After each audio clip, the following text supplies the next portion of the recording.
Good morning, folks. It is July 3rd, I think, and a couple days behind on my once a month update on my bead weaving piece.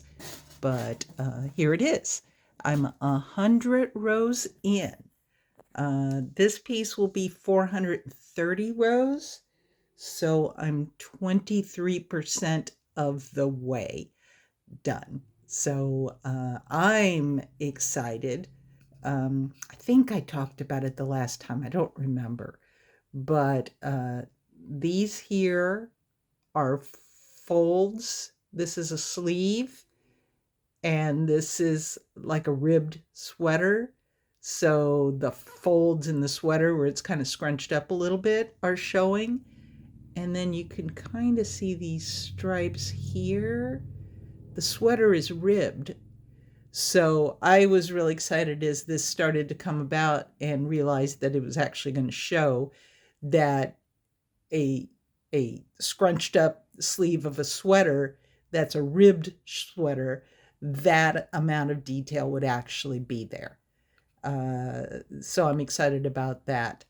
Um, I'm not revealing what this is going to be when it's finished. I want you to have the surprise of watching it grow, but I'm pretty happy um, so far. I'm very happy so far. So far, 100 rows at 300 beads a row. That's 30,000 beads.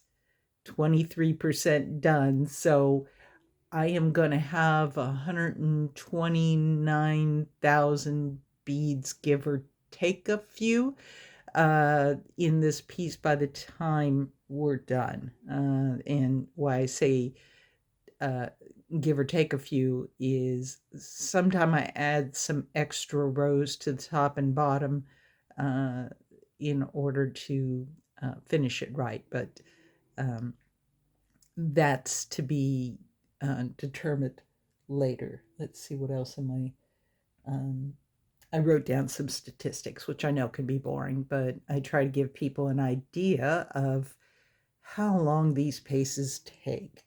So I started this one last year, and then the loom collapsed, um, and because I was trying to put a too big of a piece on a loom, so it was just barely catching on uh, what it could handle. And I think I've shown this before. The loom has this process where this copper tube fits over this threaded uh, bar, and then you can adjust the tension by turning that thumb screw. And if you're at the very, very, very top of that threaded bar, there's not much holding the two pieces together. It's completely free. So I could, if this wasn't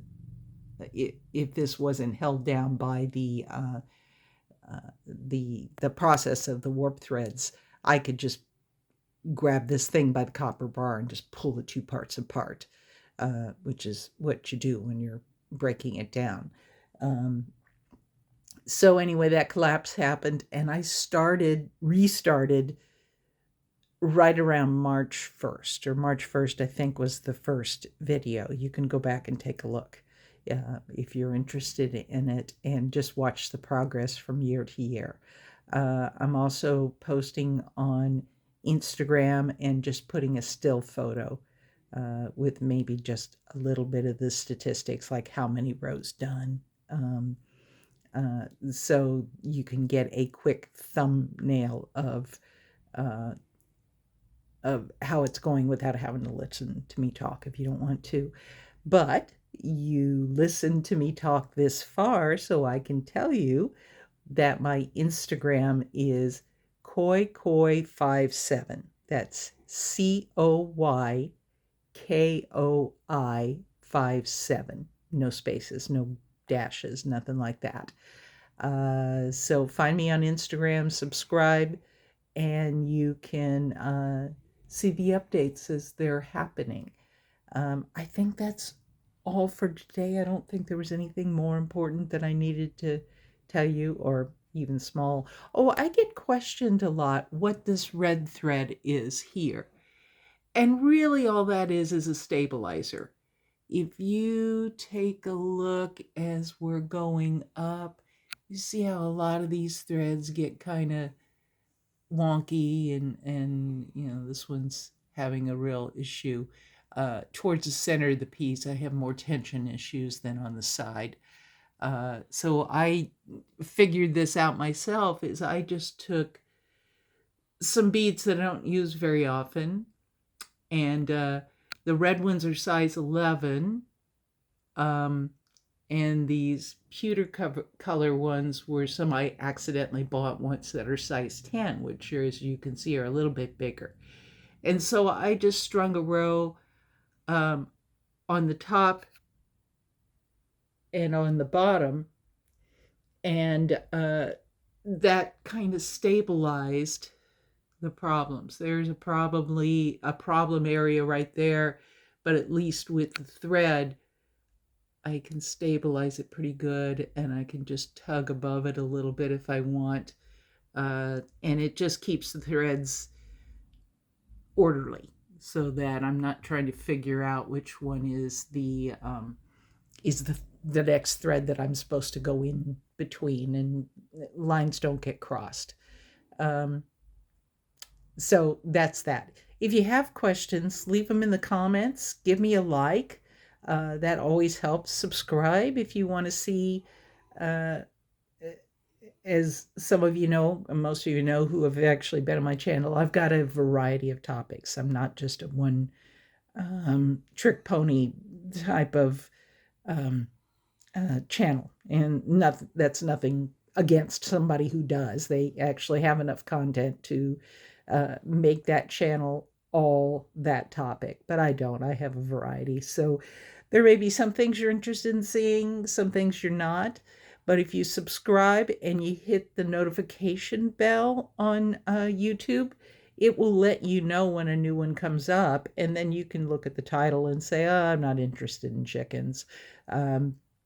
Or what, I'm not interested in bead weaving, whatever. So I really appreciate that. It helps the channel. It helps me get in front of more eyes, which is what I want, is to bring awareness of this art form.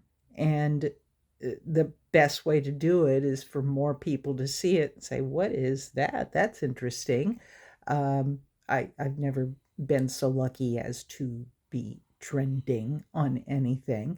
Uh, and I don't expect that I will, but you never know. Anyway, I think that's all I can possibly say today. Only 8 minutes. That's great for me. And thanks so much for watching, and hope to see you soon. Bye.